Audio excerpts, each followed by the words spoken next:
Hi, this is Gabe Newell, and welcome to the Lost Coast. In this tour, we're going to be talking about a new graphics technology we've been developing called High Dynamic Range, or HDR. We'll also be giving you some insight into the design and production challenges we faced during the construction of Lost Coast. First, a quick explanation of the commentary system. To listen to the commentary node, put your crosshair over the floating commentary symbol and press your Use key. To stop the commentary, put your crosshair over the rotating node, and press your Use key again. Some commentary nodes may take control of the game for the purpose of showing something to you. In these cases, simply pressing your Use key will stop the commentary.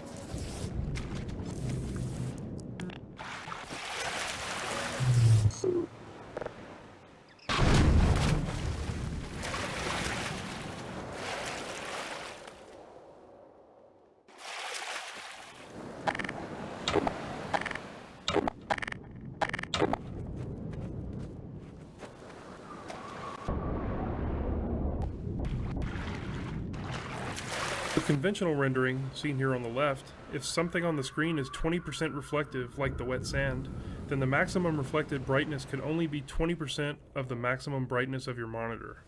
HDR's more accurate simulation of light ensures that the sun's reflection on this wet sand appears as it would in the real world, which could potentially use 100% of the maximum monitor brightness. HDR uses bloom to simulate light that is beyond 100% of a monitor's maximum brightness.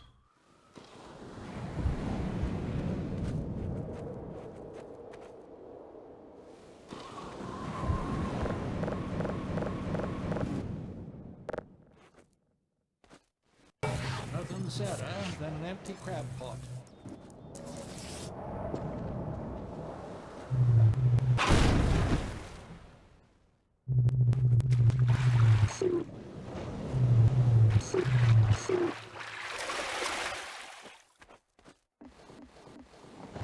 Hey!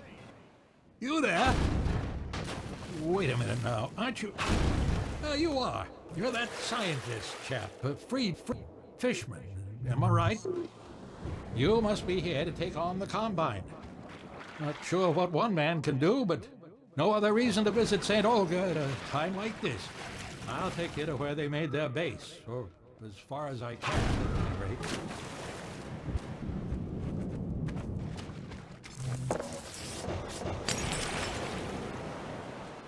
With conventional rendering, seen here on the left,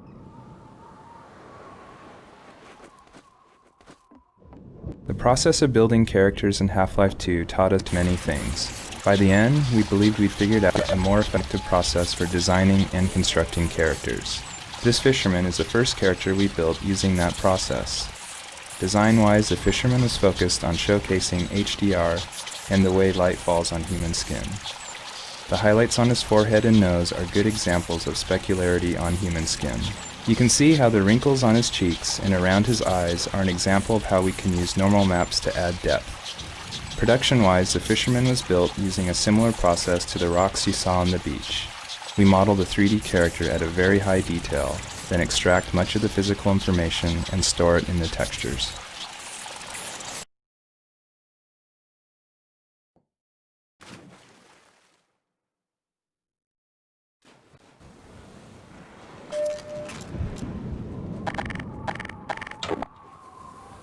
When the art team started to think about a location that would demonstrate the power of HDR, a beach was one of the first choices we made.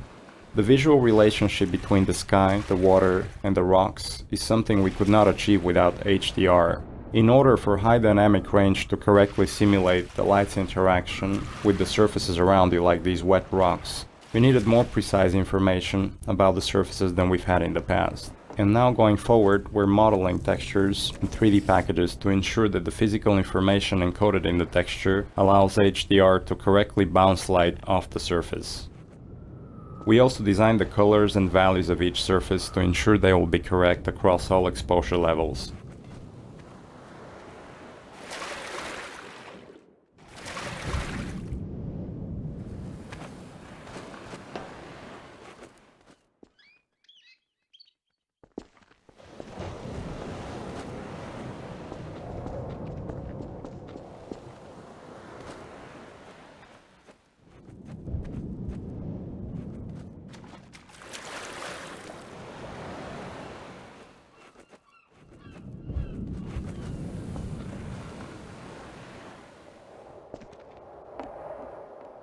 presents us with a lot of rendering challenges. In fact, we have to render the scene 3 times. Once for the refraction of what's under the water, once for the reflection of everything above the water, and once from the player's view. You can see the reflection and refraction scenes in the 2 small windows on screen. In the refraction, we calculate per pixel how much water you're looking through to do a volumetric underwater fog to simulate particulate matter. For our full HDR solution, we had to go through the entire engine and modify every bit of code that calculated light and color. For example, these water reflection and refraction renderings had to be improved to support the full range of contrast values.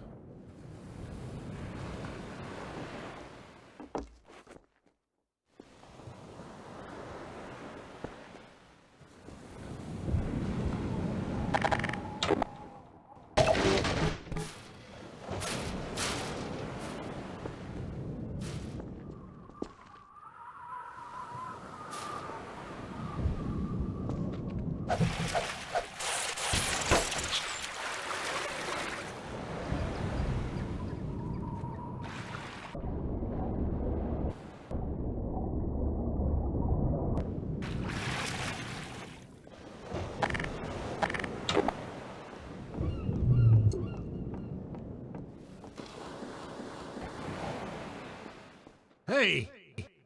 You there? Wait a minute now, aren't you? You are. You're that scientist chap, Friedman, Fishman, am I right? You must be here to take on the Combine.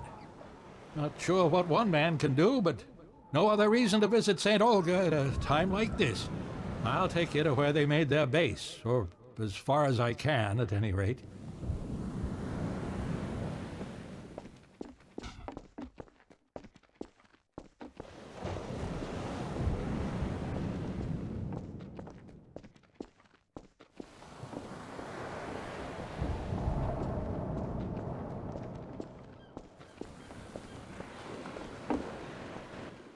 Here, now, let me just unlock this gate for you.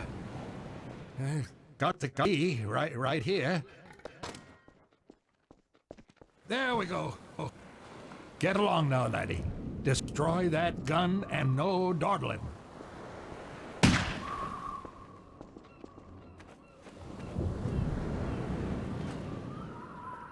If you make it back safely, I'll be here waiting for you.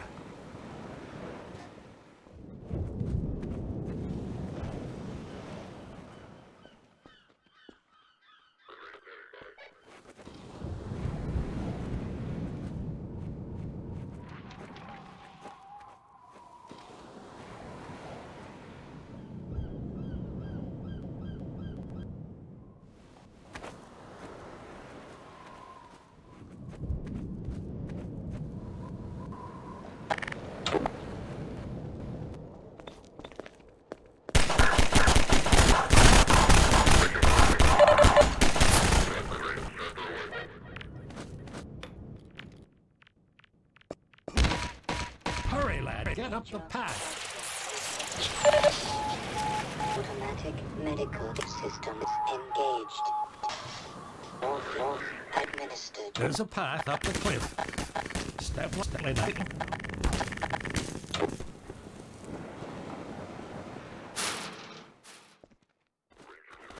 Go on through, lad.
The area you're currently entering is called the Cliffside Arena. We were particularly happy with the vertical cliffside in Half-Life 1, and regretted that we didn't iterate further on that concept in Half-Life 2. Vertical space allows us to force the player to deal with threats from above and below. We find that players focus their view on the direction they're traveling, so by using a cliffside and having the player ascend it, we ensure that the player will look up and be prepared for enemies. If the player's path was to move past the bottom of the cliffside, it would be unlikely he would notice soldiers rappelling down from above. And dying from unknown threats never feels fair, and certainly isn't fun.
Get going!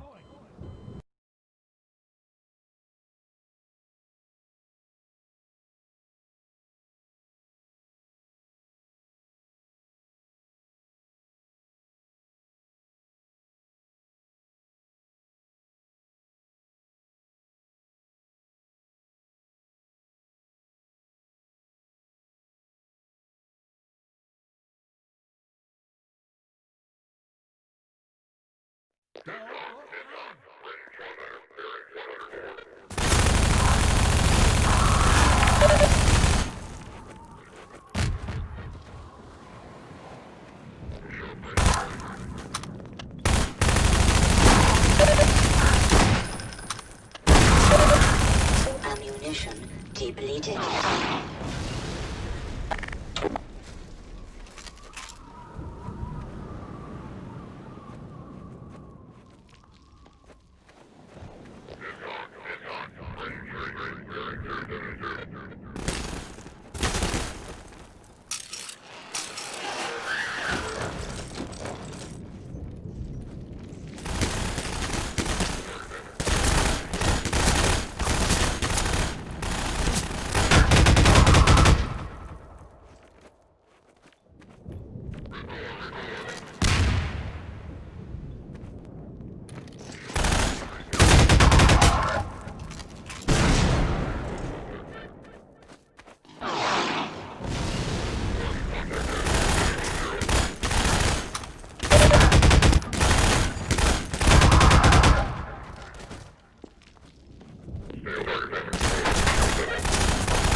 One of the features of our HDR solution is dynamic tone mapping.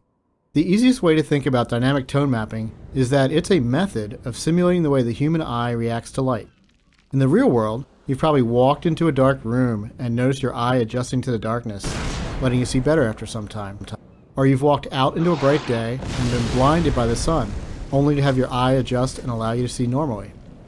Your iris is adjusting itself in response to the amount of light hitting your eye. Dynamic tone mapping simulates this by automatically adjusting the exposure of the scene to mimic the behavior of your iris. You can see this as the view moves from the dark tunnel to the bright sun and back again.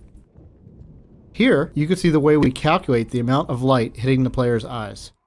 We take a snapshot of the scene, measure the brightness levels, and then use that to adjust exposure. We consider light at the center of the screen more important than at the edges, to better simulate the geometry of the eye. The courtyard in front of you is a space we call an arena. Arenas are built to hold the player for a period of time, and usually contain combat or some other challenge. They often have multiple entry points for enemies, along with a gate of some kind to prevent the player moving on, until the challenge has been completed. In this case, the arena is free of enemies until the player solves a puzzle and triggers an alarm. This is a method that allows the player to explore the arena and get a sense of its space before being forced to fight in it. It adds a sense of uneasiness to the player, who's expecting to be attacked now that they've reached the goal set for them at the start of the map. The break in the action here is also a crucial part of the level's pacing. It allows the player to recover and explore the world a little after being attacked on the way up the cliffside.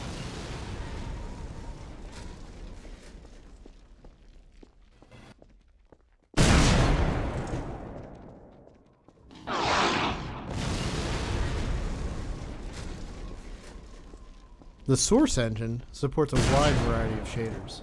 The refraction shader on the window here requires us to copy the scene to a texture, refract it, and then apply it to the window surface. To fully support HDR, every shader in the engine needed to be updated. So this refraction shader was improved to support the full range of contrast. If you viewed the sun through this window, it would be refracted correctly.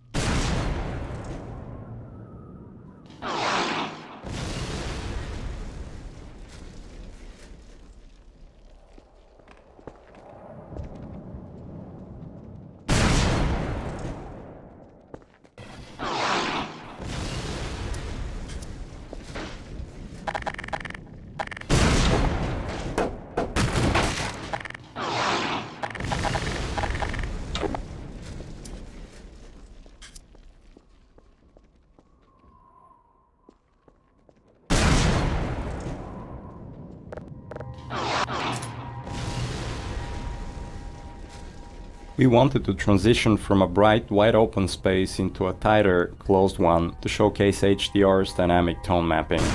We also like to focus on contrast elements in our settings, like ancient human architecture and futuristic combine technology. A monastery fit these requirements perfectly. Monasteries are generally isolated, unlit, and built ages ago. They provide a great backdrop for the contrasting combine technology. When we build fictional settings, we try to ground them by basing them off a real-world location. We use this location as a design constraint that forces a logical consistency behind the art choices.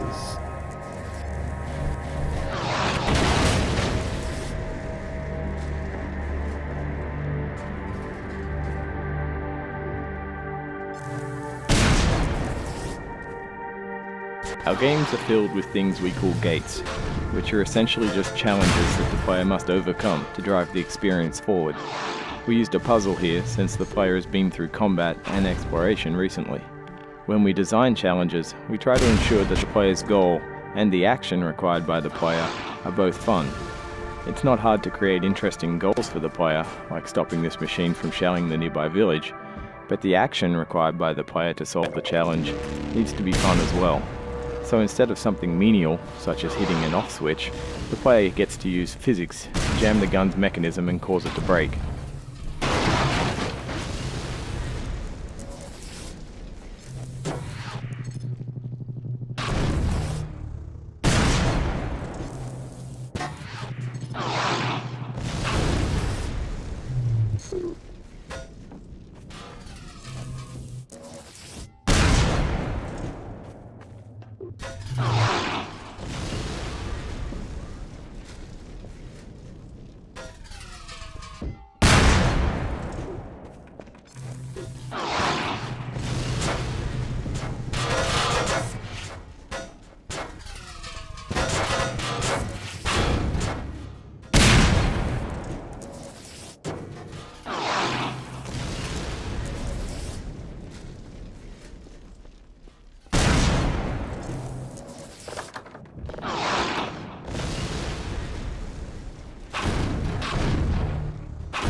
We wanted to transition from a bright, wide open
This marks the end of the Lost Coast tour.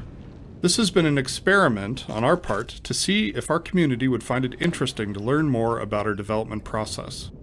As always, we're interested in your feedback. I can be reached at gaben, Gaben, at valvesoftware.com. If people like this, we'll keep producing this kind of content for all of our games going forward. Thanks for listening.